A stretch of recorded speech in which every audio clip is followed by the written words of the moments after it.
Hello Appalachian Living family. So I've got this book at the thrift store. I'm a book nerd. I love to read. And it's Fanny Flagg, Can't Wait to Get to Heaven. I did judge a book by its cover because when I saw it, I thought, I love it. It's so pretty. And when I started reading this book, I couldn't put it down. I didn't realize that it was a part of a series, but she's a funny little character in here. Her name is, I believe, Eleanor Shimfizzle. I guess I'm saying that right. Well, she goes to heaven, and she used to listen to a radio show called Neighbor Dorothy. And when she's in heaven, she eats Neighbor Dorothy's caramel cake. Well, in the back of the book, we have Neighbor Dorothy's heavenly caramel cake. And I thought, you know what? I have to try that. You know me, I love to try new things. So we're going to get started. It calls for 1 3/4 cup of cake flour. Well, as you know, I have this from when I had to make a Mr. Snoop Dogg's recipe. And so it's great because I don't really use cake flour a lot. So it says 1 3/4 cups of cake flour, sift before measuring. Okay, so I guess I just put some cake flour into a bowl and then, or put it into my sifter, and I'm going to sift it up. So let me get started on that. Okay guys, so that took me a little while, so I'm glad that I turned off the camera for that. And I always get flour everywhere. Here's my little flour sifter. It's a Pioneer Woman. I think Eleanor Shimfizzle, if that's how you say her name, I think she'd like that. So we're going to preheat our oven to 350 degrees. And it wants me to re-sift with 1 cup of brown sugar. I'm kind of afraid that my brown sugar is going to get stuck in my sifter. So, and we've already got it sifted once, so I'm just going to add in 1 cup of brown sugar. Now your brown sugar is what's going to give it a really nice caramel flavor. Unfortunately, it doesn't say if it's packed or not. The directions in this recipe are really vague. It doesn't even tell you what size pan. Uh-oh, that's too much. What size pan to use. So I've added our 1 cup of brown sugar, and I'm just gonna mix it together because I'm just terrified of it getting stuck in my sifter. That's gonna be a nice mess to clean up. Alright, so to this, we're going to add a 1/2 cup of softened butter. So 1 stick is equal to, where's it at? 1/2 cup. There we go. So 8 tablespoons. Sorry about that, guys. Alright, then we're going to need 2 eggs. Get my book out of the way. I tell you guys, thrift stores, you never know what they're going to have. They're just like little treasure troves. You can find all kinds of good stuff there. This book's one of them. Alright, so 1/2 cup of milk.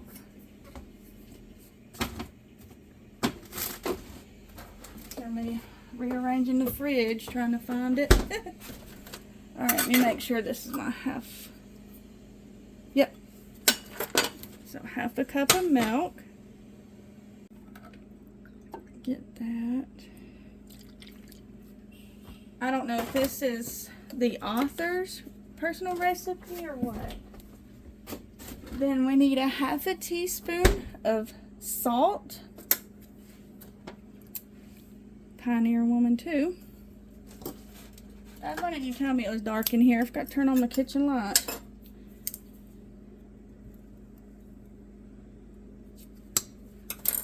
And 1 3/4 teaspoons of double acting baking powder. So 1 3/4. I like they make a little lip here so you can drag it across, except for mine wants to, why are you clumped up?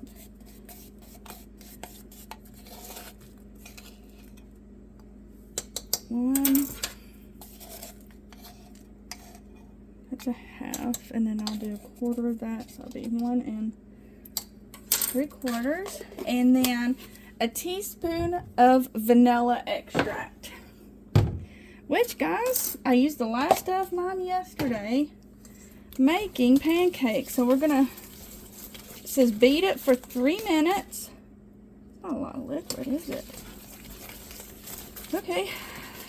And then bake in grease pan for half an hour. So this is like a really thick batter, isn't it? Oh my goodness gracious. I have to use a knife here.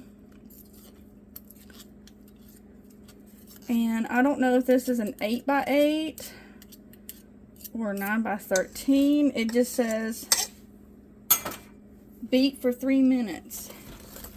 Bake in grease pan. It does look pretty, doesn't it? Let me get this finished. Alright guys, so we've got it mixed up and it looks really pretty.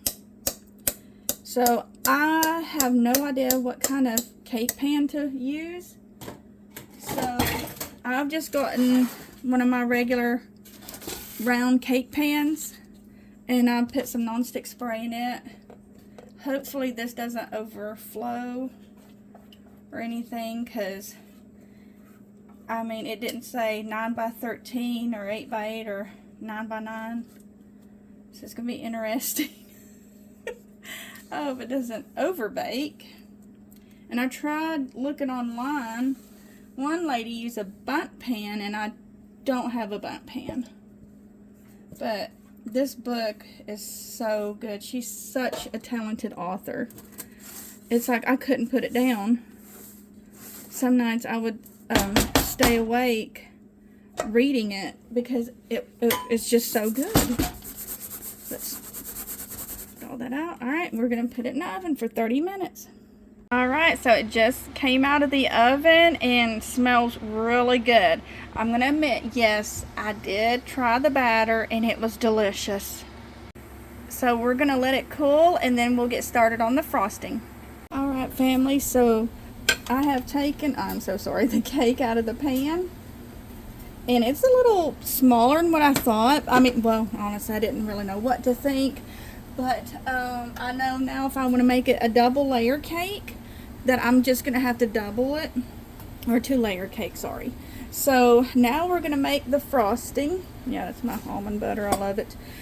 So we have on medium heat a 1/2 cup of milk. And then 2 tablespoons of cake flour. So I'm going to mix this up, and it says it wants me to cook it until it comes to a thick paste. So I bet this is going to be so delicious. So when I tasted the batter on the cake, it was really good.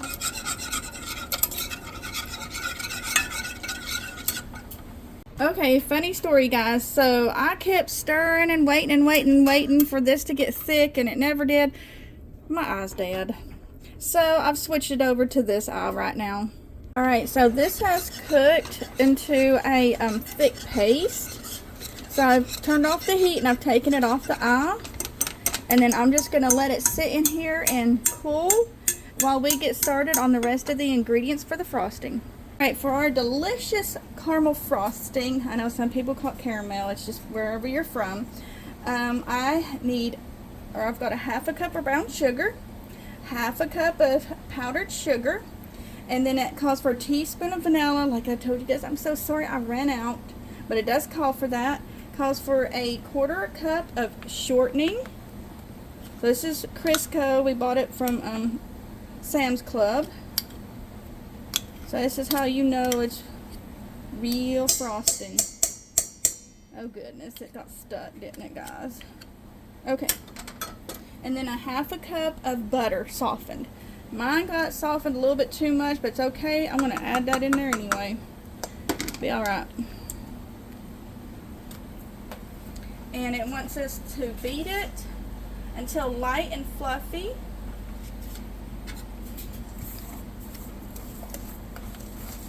Let's mix it up. Ooh. I think this is where it'd come in handy to have a hand mixer, wouldn't it? It's alright, we'll get it going. Alright Alright, so I said to beat until light and fluffy. I am hoping that this will count as light and fluffy. And now we have to add in a 1/4 teaspoon of salt. So that's my 1/2 teaspoon one, but you know, use half of it. So we're going to blend that in. Then we are going to mix in the cooled paste, which, if you remember, it's cake flour and milk. And then we have to beat it until fluffy, and it should look like whipped cream. Let's see. Alright, so this is cooled. So let me add it in to here. I've never made a frosting like this before. I bet this is delicious. If it tastes anything like buttercream, oh my goodness. Buttercream is so good. This is going to be wonderful. I'm going to get everything out of there. Use my spatula. Get all that out. This is going to be so good. I'm looking forward to this.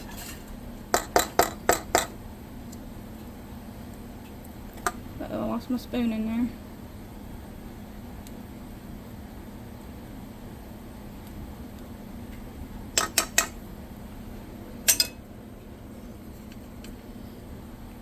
Guys, I'm making a mess. Alright, so let's get to blending. Alright, so here it is. The frosting. It looks really good. It's actually light. I thought it might be thicker, but it's perfect.